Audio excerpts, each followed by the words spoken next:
I'm changing the name of my channel to Electric Fantastic. Why do I like electric cars so much? About 15 years ago, I was working as a freelance cameraman for ITN and Spanish TV, TV3 in London. I'm delighted that you've returned to London.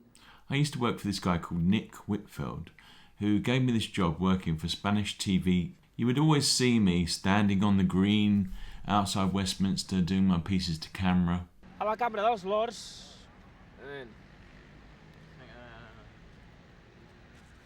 Those were great times working on shifts with other camera crews. This is us in the local pub.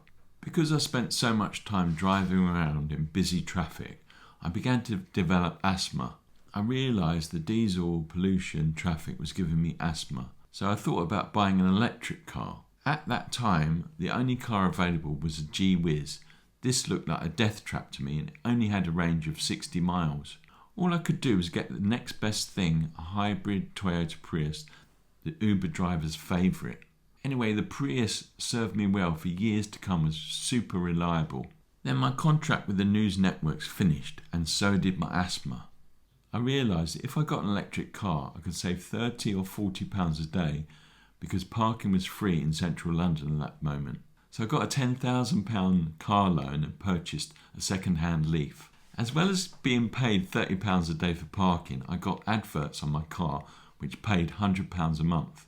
The adverts were a great way to earn cash, but the only problem is when I had a pizza advert, people kept asking me, can I order a pizza? Some people might not believe this, but the main reason that I want a Tesla is that the Tesla Model Y has a filtration system that filters out 100% of all the pollution. We just put in the second vehicle, we're reblowing up the bubble, and we're preparing to do a comparison test side by side. Normally air pollution, you can't really see it. You can't really see how bad it is. So we're trying to use this to demonstrate it visually. So we're going to be running a bioweapon defense mode on here. Actually, breathing is very high on my list of things that I'd like to do. Bioweapon defense mode engaged. We're going to signal smoke. Go smoke. Smoke going. So the cabin is now pressurized as the smoke is released. So all the air that's coming into the cabin is going through the HEPA filter, which is very good at taking out the particles of smoke.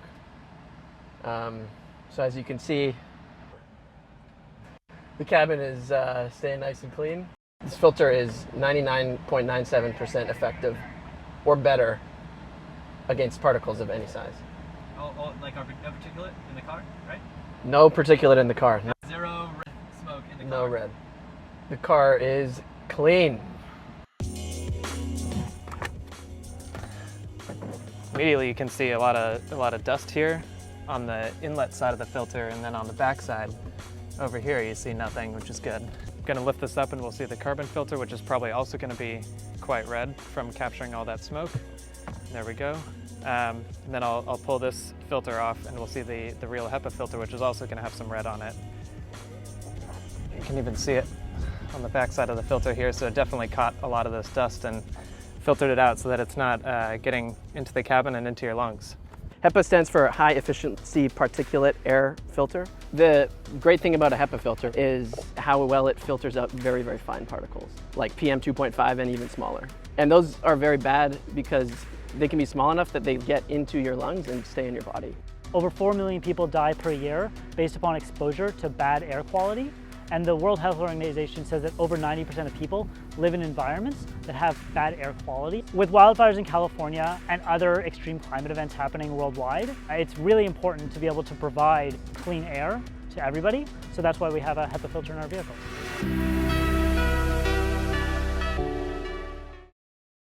You know, people use this phrase, it's not rocket science. Well, Teslas are made by engineers who work on rockets.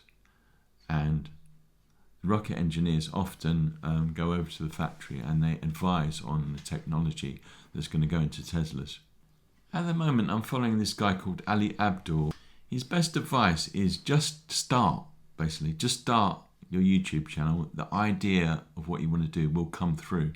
This is also the advice of Mr. Beast, who is one of the most successful YouTubers in the world. He has 255 million subscribers. Thanks for tuning in. For more news on accelerating the world's transition to sustainable energy and investing in Tesla, like and subscribe. Remember, shoot for the moon. Even if you miss, you'll end up in the stars. Thank you.